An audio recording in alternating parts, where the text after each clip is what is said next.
So I promised you last Shabbat that there will be a part 2 to the insights from the trail, from the insights that I glimpsed as I walked the Camino of Santiago last November. This one is going to be challenging. I'm just setting the stage already. This one is going to be very personal, probably very emotional,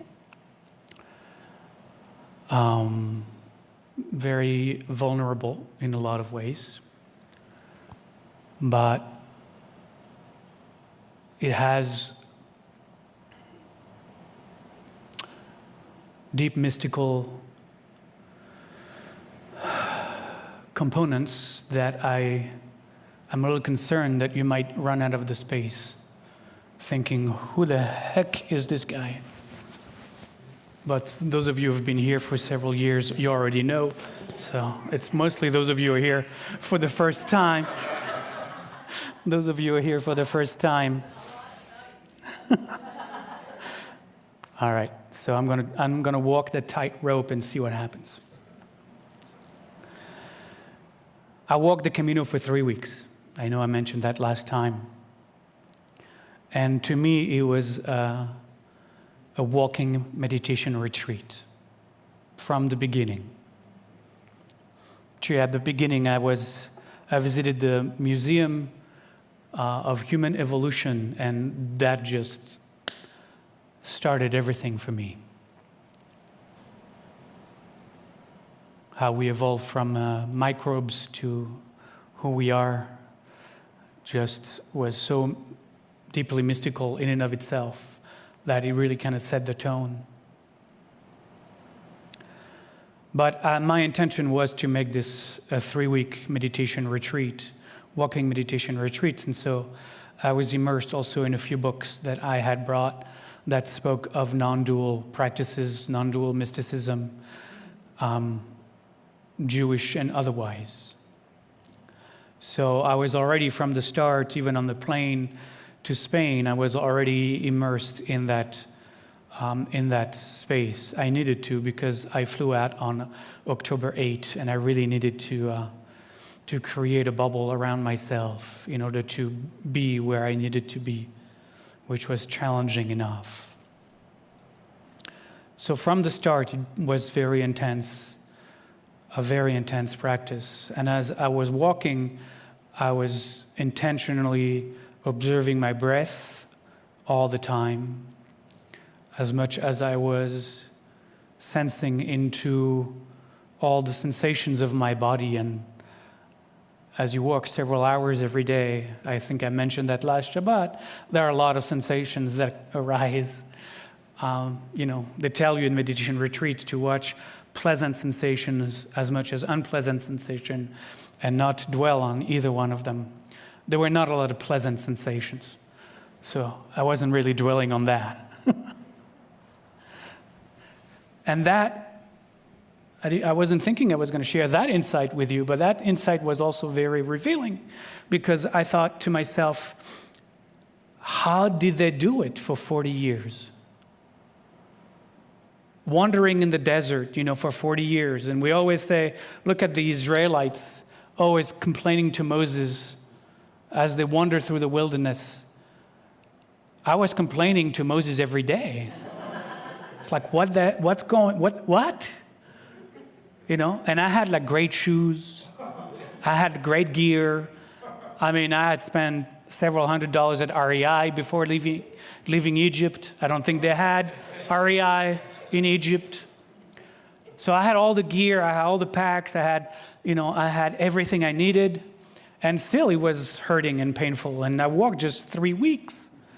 So I really just empathized with the Israelites and their, yelling at Moses that they wanted to go back to Egypt every other day.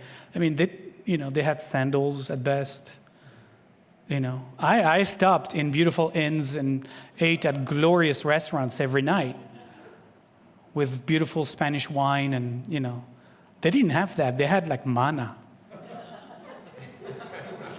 So I had much more compassion for the Israelites in the story that I ever had before. So I was, observing my breath, observing my sensations, listening to my mind complaining about what the hell was I doing here, and why did I decide to do this?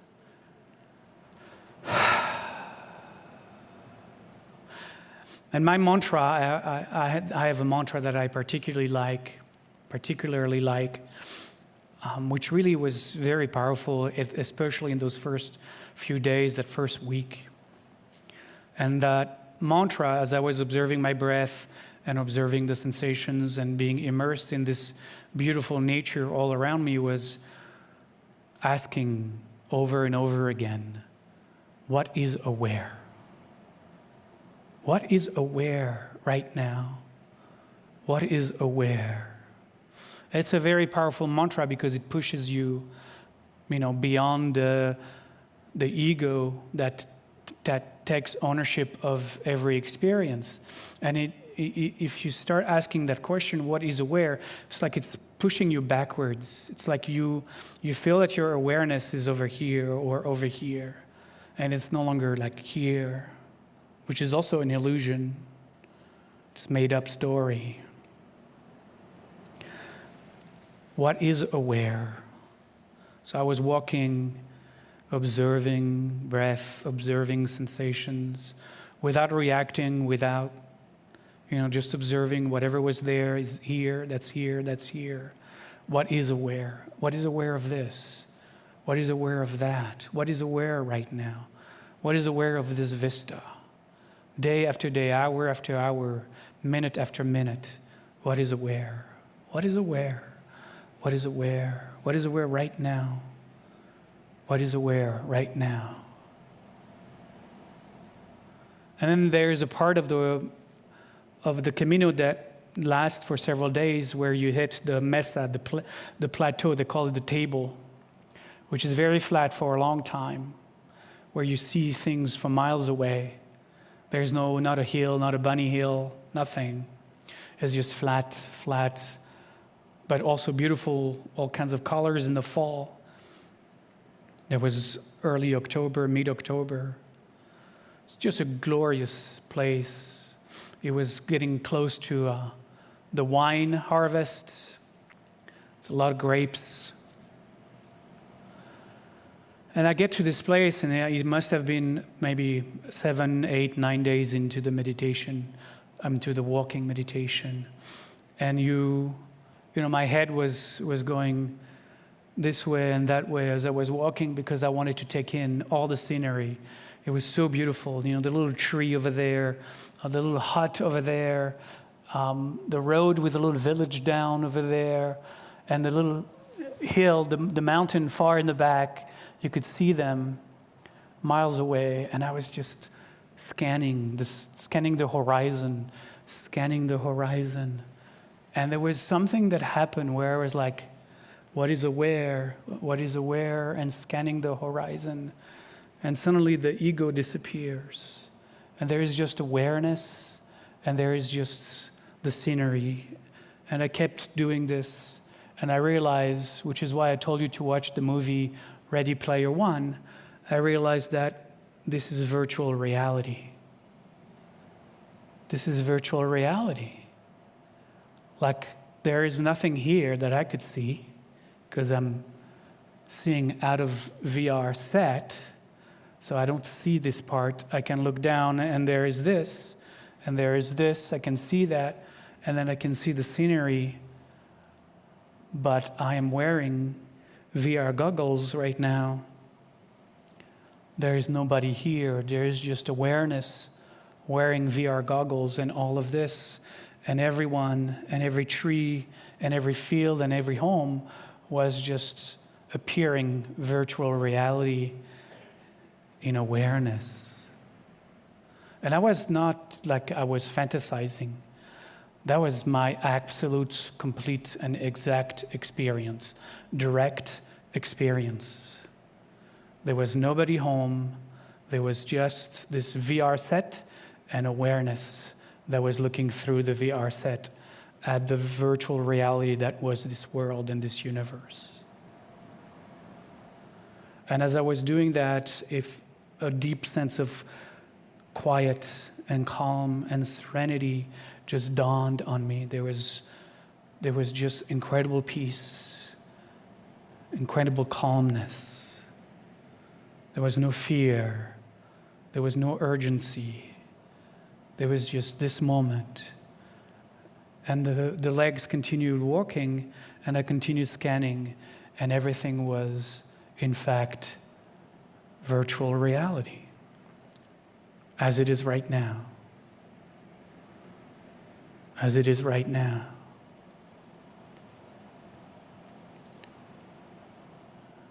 And I realized that you saw the movie, I hope you did, is just an avatar. Like I am wearing this costume, I'm wearing this avatar that something designed and brought into this virtual reality world. But this is just an avatar. And you can look. These are not my hands. They belong to the avatar, to the character, to the character in this virtual reality world.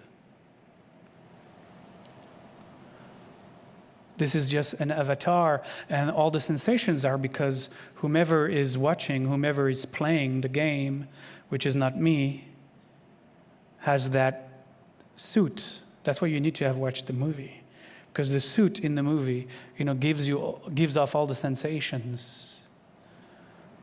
The sensations are provided by the suit. So somebody is wearing this suit, which is exactly what Kabbalah is saying, by the way.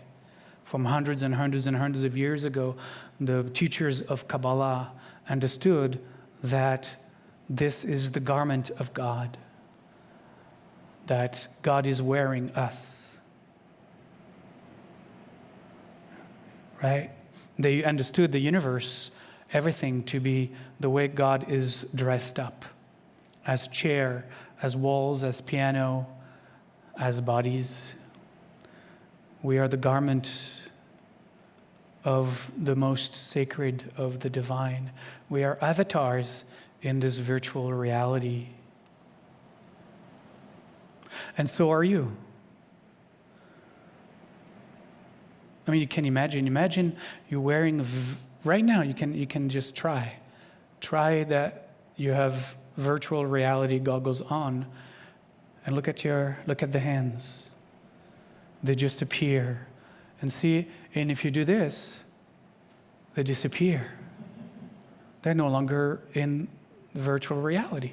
And then they reappear. Like there may be something behind me, but it's not in my universe right now. Do you feel that? Like my universe ends right here. I don't know if there's anything else. In my direct experience, I can imagine that there are 4 musicians, singers sitting on my left behind me, but I can only imagine that. That's only a thought. That is not my direct experience. That is not real. My world doesn't include that. My universe doesn't include that. But the trick is the name of the movie, Ready Player One. That's where we get into more difficult parts. There are no other players. There's just one player. Just one player, one presence that plays all the avatars. There are no 2 players, 3 players, billions of players, just one player that plays all the avatars. And in order for the game to be interesting, as you step into your avatar, you have to forget. If not, it's not going to work out. You're not going to have the reality you want.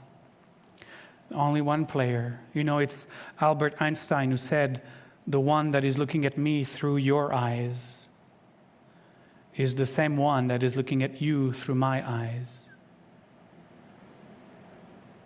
It must have been Albert Einstein, although so many quotes assigned to Albert Einstein, but it would work.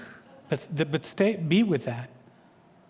The one that is looking at me through your eyes is the same one that is looking at you through my eyes. There is no other one. If the one is one, then there is no other one. So the player one is playing all the avatars of you and me and each other.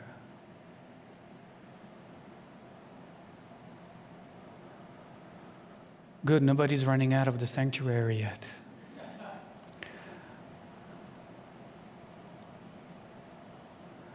So let's go deeper yet.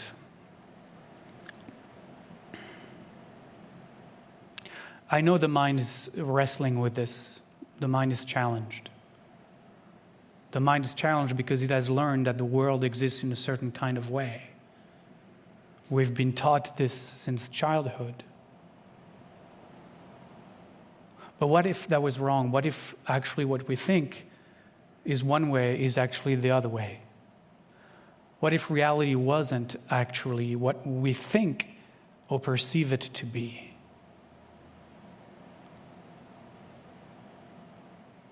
I remember as a kid learning about how the sense of sight works. I don't know if you remember from childhood. I was taught that light is coming seemingly from outside at me, and that my eyes are taking in all that light, the different shades of that light, and the light is coming. Actually, they taught me that as it first comes in, it's reverse. So the world is actually upside down through your eyes. And then they told me that the brain reverses that. And I was like, okay. It's a good story. But what if actually the world is upside down? Like, who went into the brain and said, oh, look at that, the world is actually right side up here. And they told me that all these beams of light, all these particles of light, travel through the optical nerve, through the brain, and that they were flashed in the back of my brain.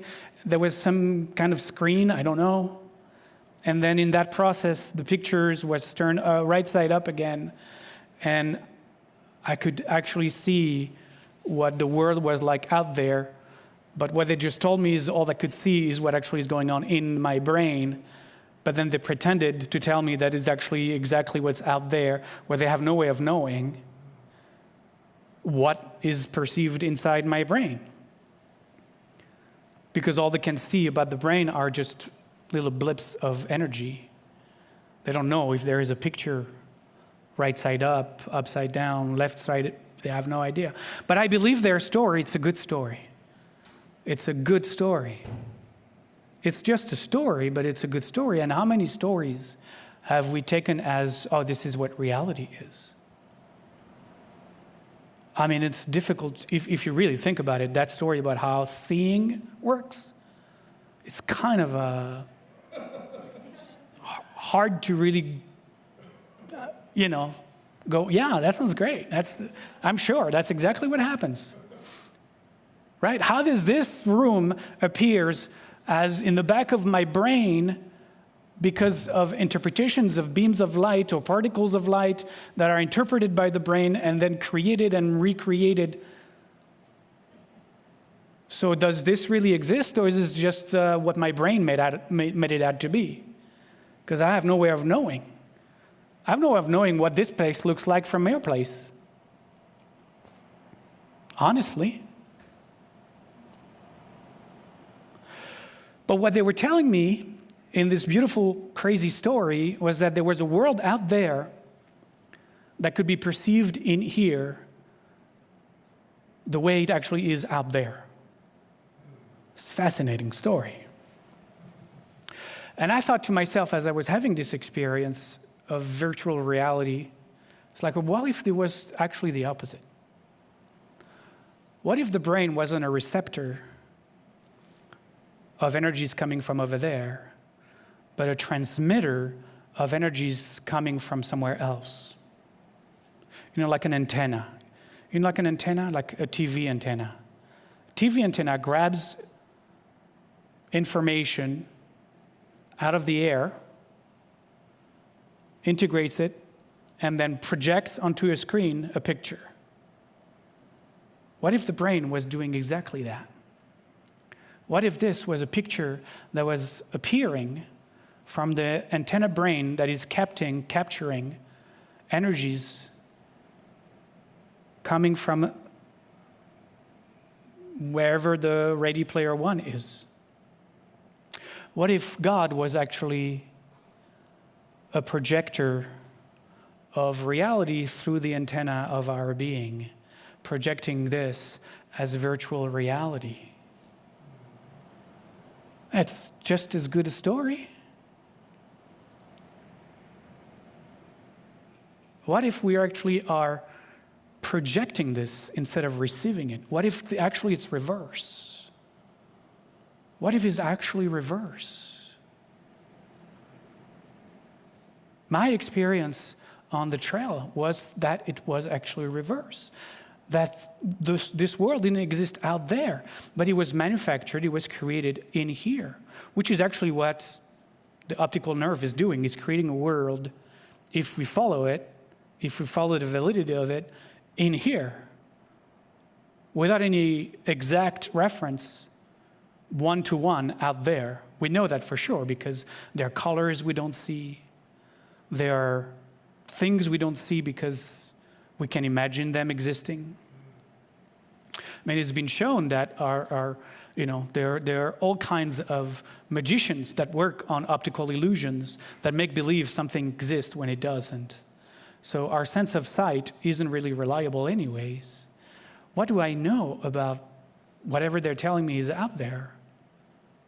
What if it was the opposite? What if I was projecting it? Not me personally. But what if this body-mind was actually a channel? What if it was a conduit for something to be screened or projected as this virtual reality? What if the world wasn't outside, but projected from within? And what if we were wearing this sensory suit that made it so tangible and so real? We actually never touch anything. That's also an illusion. Those of us who have physicists know that, because there are all kinds of energy particles that are actually pushing our hands away. We never actually touch. There's always something in between our two hands. We never actually really touch anything, ever.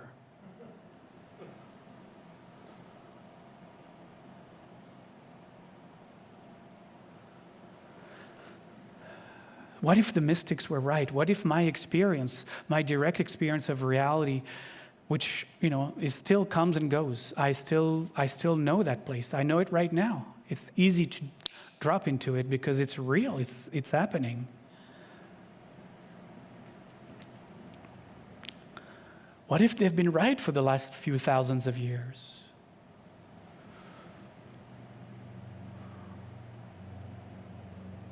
I'm going to leave you with a question.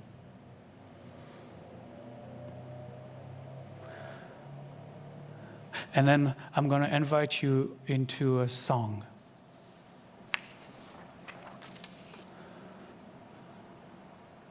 The song is at the bottom of page 29. Shiviti Adonai lenegdi tamid is the mantra actually of Reb Nachman of Bratslav, a Hasidic teacher, the founder of the Bratslav Hasidic community in Ukraine, actually, some 300 years ago. And that was his mantra. Shiviti Adonai lenegdi tamid. I place the presence of the One before me always. Because maybe, just maybe, he got the virtual reality before he could name it virtual reality. He understood that whatever he was looking at was the manifestation, the garb, the dress of the one, of Yud-He Vav-He, of the presence. And so he repeated that. Everything I look at is the manifestation of the one. Everything I look at is virtual reality, the projection of oneness as the manyness. Shiviti Adonai lenegdi tamid. Always, I always remember, I always try to remember, whatever is in front of me is the garb of the Holy One, is the Holy One dressed up as everything and everyone. So we're going to sing that song, and you know how we're going to sing it. We're going to start with Shiviti Adonai lenegdi tamid. And then we're going to shift to Shiviti, actually Yud He Vav He, which is actually how the word is. We say Adonai to put like a fence. But then we're going to say the actual 4 letters that mean nothing. Yud He Vav He. And then we're going to speak the actual name of the presence, which is complete silence. So we're going to say Shiviti lenegdi tamid. Okay, so that's going to go 3 times. And the 4th time, I think we go back with Adonai. Okay? But this is the mantra I want you to take home with you. And we're going to practice it during the meditation. The Reb Nachman mantra. I place the presence of the One in front of me always. All that I see is the virtual reality of the manifestation of the most sacred.